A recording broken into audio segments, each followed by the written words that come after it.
በነገራችን ላይ እህቷ አንዶች ብታውቅ እራሱ ከዚህ የበለጠ ግንኙነት አይኖራችሁ። እህቷ እንደሆንኩ ብታውቅ ነው እንደዚህ አትሆንም። ጭራሽ እንደዚህ አትሆንም። ይህን ያህል የሚቀየር ነገር አይኖርም። እስኪ ሂድና ውሃን ምታት እንዴት እንደምትሆንላት። እህቷ ስለሆነች እኮ ነው የምትቆረቆርላት። አይመስለኝም። መጠን እኔም እንደዚህ ብቻ ያደረኩት ሴት ጥፋተኛ ነኝ። አሁን ሰደኝ አልፈልግም። ወንዳቶስራ ታርበልክ ወደሽኛል ማ እኔ ለዛ አንተን ይድፋሽ ይድፋኝ። አንቺ ከታችን የከላይ አረ ይድፋ እሙጭ ይድፋኝ። ደግሞ መሳቁ ነው። ይድፋኝ እንደው ይድፋኝ። አሜን። መብራትን ያዘ ሰው አይደለም የመጣ መብራቱ የሚባል ማን ነው? ና ወይዘሮ ማርታ ዛሬ እንግዲህ ለዛን አይዞሽ አለውልሽ አብሽሪ ምንድነው የምትፈልጊው ነገር እያለቻት የምትገኘው እንግዲህ ለዛ በእናቱ ደረጃ ነው። ወይዘሮ ማርታ ቤት በቅርቡ ሰራተኛ ሆና የገባች ልጅ ነች። በፊት ያው ሰላም ነበረች። ሰላም ልትወልድ በሄደችበት ሰዓት ላይ እንግዲህ ግዴታ ለቤታቸው ሰው እንደሚያስፈልጋቸው ወይዘሮ ማርታና አቶ ደረጀ ተመካክረው ግዴታ ሰራተኛ መምጣት እንደነበረባቸው ነው የተረዱት። ያው ነገራችን ላይ በፊት ሰላም ሌላ ሰራተኛ እንዲመጣም አልፈለገችም ነበር። ሁለተኛ ደግሞ እሷም የተወሰነ ጊዜያቶችን እንጂ ይህን ያክል ረጅም ሰዓት መሄድ መጠበቅ አልፈለገችም ነበረ። ግን በሚገርም ሁኔታ ነገርዮሹ ሲሄድ ሲካሄድ ለዚህ እንትን በቅታለች ማለት ነው። እንግዲህ ለዛ እንደሚታወቀው አሁን በቅርብ ነው የመጣችው። ግን ጎበዝ ናት።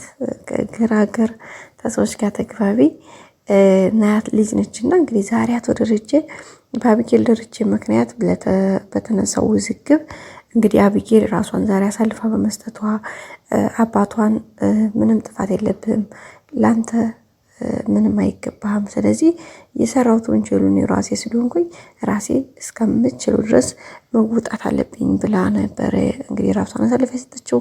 ከዛም ከፖሊሱ ጋር የነበረ ሰጣ ገባ በጣም ኃይለኛ ነበረ። እንግዲህ አቶ ደረጀም በጣም ነበር የደነገጠው። በመጨረሻም የውሳኔ በመወሰኗ ተደስቷል።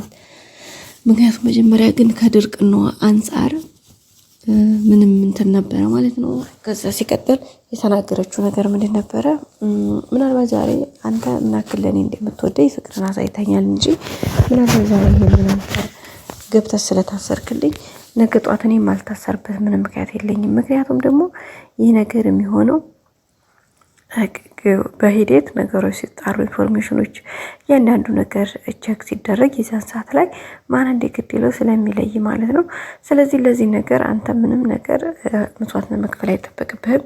ይሄ ራሴ እንደገባው ራሴ ወጣዋለሁኝ ወድጄ ሳይሆን ተገድጄ እሰራዋለሁ በማለት እንግዲህ ለአቶ ደረጀ አንተን ፍታ ብሎ እሷን አባቷን አስፈትታ ራሷን እንግዲህ በሰንሰለት ውስጥ አስገብታለች። በመጨረሻም እንግዲህ የነገር የተደረገው ያው ለማስተማር እሷ በተለይ አቢጌል ድርቅናዋ ምናምን ከባድ ስለነበረ እንግዲህ እሷ ወደዛ ከተላከች በኋላ አቶ ደረጀ ቤት ያሉ ልጆችን ሰብስብ አድርጎ ናታ እንዲያጣ ውሃ ወይዘሮ ማርታ እንዲሁም ደግሞ ለዛ ኩሽና ሆና ምግብ ሽንኩርት እየከታተፈ ነበረ። እናት ደረጀ እየመከራቸው ነበረ። እናትና አባታችሁን ታዘዙ፣ ለቤተሰብ በምትችሉ አቅማችሁ አድርጉ፣ በምታስፈልጓቸው ሰዓት ላይ ከጎናቸው ቆሙ፣ በትንሽ ነገር ቤተሰቦቻችሁን አስደስቱ፣ የእናት አባት ምርቃን ጥሩ ነው፣ ስለዚህ ሳታውቁት ቤተሰቦቻችሁን እንዳታጡ እያለ እንግዲህ ምክር ይሰጥ ነበረና ያንን ምክር ስትሰማ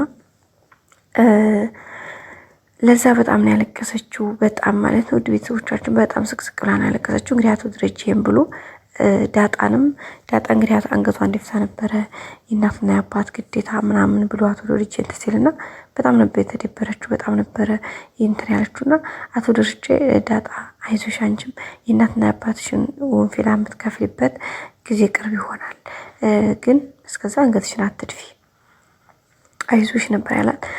ሰላም ማን ነው ዳጣም እንግዲህ እሺ አባዬ ብላ ተቀበለች። እሱ ደህና ደሩ ብሎ ሄደ። ከዛ በኋላ እንግዲህ ለዛ ቀወጠችው። እንግዲህ ወይዘሮ ማርታ ተነስታ ምን ሆነሽ ነው? ለምንድን ነው እንደዚህ የምትሆኚው? አይዞሽ ያልቻት ያባበልቻት ነበረ። መጨረሻ እንግዲህ ምንድነው የዋሽው ነገር ምንድነው ብላ ቀርባ ስትጠይቃት አቶ ደረጀ በመከረው ምክር ላይ አንድ ቀን አባቴን ጋቢ ገዝቼ ሳላስደስተው አንድ ቀን የሆነ ነገር ሳልለው ይህ ነገር ተፈጠረ እና በጣም አዘንኩ፣ በጣም ከፋኝ ብላ ነበር እንግዲህ ስትናገር የነበረው። እና ይዞሽ በቃ እናትሽ አሉሽ አይደል እንዴ? አዎ አባቴ ምንም ሳላደርግለት አጣሁት እያለኝ ነበር። እናትሽ አሉሽ አይደል? በቃ ለእናትሽ ማድረግ የምፈልጊውን ነገር አሁን ለምን አታደርጊም ሳዲያ ስትላት እንግዲህ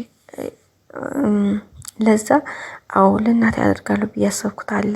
እንግዲህ እናቴን ሙሉ የባህል ልብስ ባሰራላት ወይም ባለብሳት ገዛላት ደስ ይለኛል። ለዛ የሚሆን በርግጥ ብር ኖሮኝ ሳይሆን እንደ ደሞዜን ማጠራቀም ቢሆን እናቴ እንዲገዛልኝ ለእናቴ ገዛለሁ ስትል ነበር። ወይዘሮ ማርታም እንግዲህ ሂዳ አቅፋ አይዞሽ በቃ ምንም እንዳይከፋሽ አይዞሽ ብላ በማባበል በቃ ደሞዝሽ ሁሉም ሰጥሻለሁኝ ከዛ ደግሞ ገዝተሽ ለእናትሽ ትልኪላታለሽ በቃ ምንም ነገር አታስቢ ብላ እንግዲህ አቅፋ ሰማታለች። በዛም እንግዲህ ማን ነው ለዛ በጣም ደስተኛ የሆነችው። ህይወት እንግዲህ እንደዚህ ናት ጋይስ። አንዱ ስትይዙት አንዱ ያመልጣል፣ አንዱ ስትደግፉት አንዱ ይሄዳልና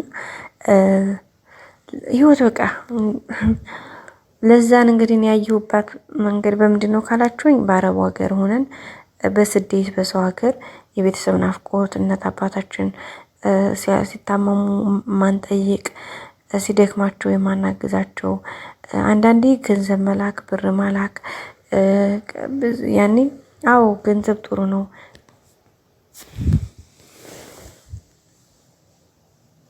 የታመመ ይታከምበታል።